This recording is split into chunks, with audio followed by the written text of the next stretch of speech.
Hey guys, Trust Ted here, Tesla owner, Silicon Valley. If you're not subscribed to this channel, please subscribe. Today we have another review for the Latough J1772 to NACS or Tesla adapter. So as always, we'll be going through the product, the installation, the functionality, the price value, give it our final rating at the end. So let's get started. Let's do a quick unboxing so you can see it's a pretty small box. Picture of the adapter.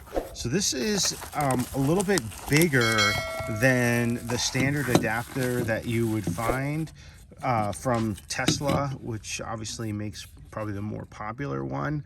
But there's a couple things that are very interesting about this that I want to point out. Number one is that this has a locking pin in here, so you can see that right there. So what's nice is if you're worried, if you're like charging a public area and you're worried about someone maybe taking the adapter, this is a great alternative. And then the second thing that the company had informed me on is the pins and the connectors in here are much thicker. They're much higher capacity rated. And so if you do charge at a station that's maybe more than 40 amps, this may be something that you want to look at. It's really quite durable. I love the look and feel. Yes, it's a little bit larger, but you know, this locking pin and beefier connections is definitely a plus. So I just want to show you a quick comparison on the types of pins and the thickness here. So comparing the Tesla adapter to the Latough one. So when you look at the pins that will come out from the Tesla adapter, you get an idea of how long and how much current they can provide, and you can see that the Latough pin is longer, actually a smidge thicker. So that means that that's good in my opinion, because we'll be able to handle the current draw.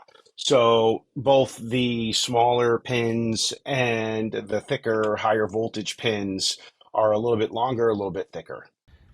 The other point that I want to make on the Latough adapter is that there are certifications, and I think that's really important. I've seen quite a few products that are related to charging or chargers themselves that don't have certification. So make sure that you don't ever buy anything if it's not certified.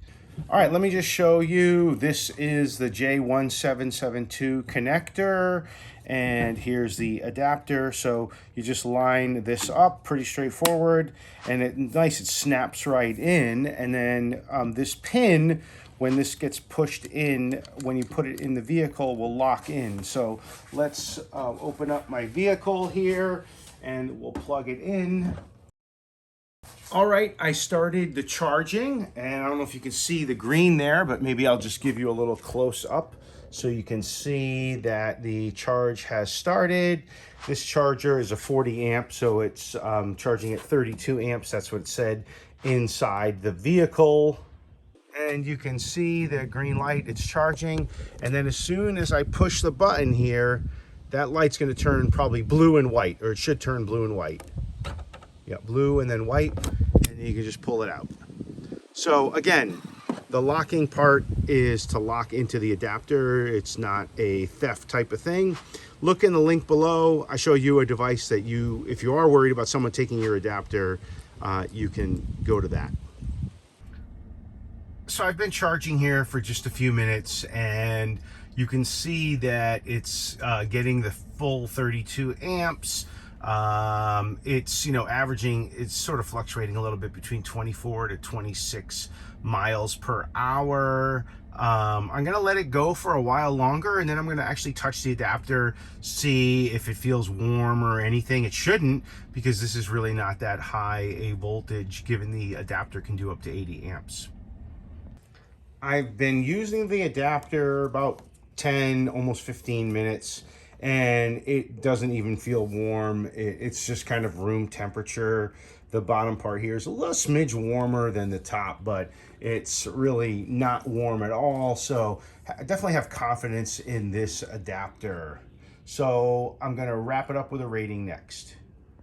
All right, let's wrap up the review for the Latough J1772 to NACS adapter. So for a product, I'm going to give this thing a 4. It's a little bit bigger than the Tesla alternative. In terms of installation, super easy to use. I actually really like the little locking connector thing.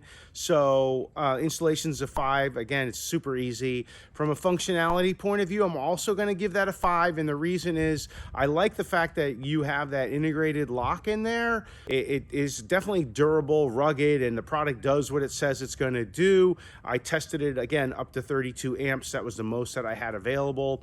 And then from a price point of view, it's $60. The Tesla adapter is $50. But actually, when I was in Amazon, there was a $10 coupon, so it was actually the same price. This one has a lot of good things going for it, so I'm going to give it a 4, and that's a total score of 18. Again, trust Ted, Tesla owner, Silicon Valley. Subscribe to the channel if you're not already, and come to a local event if you're in the Bay Area.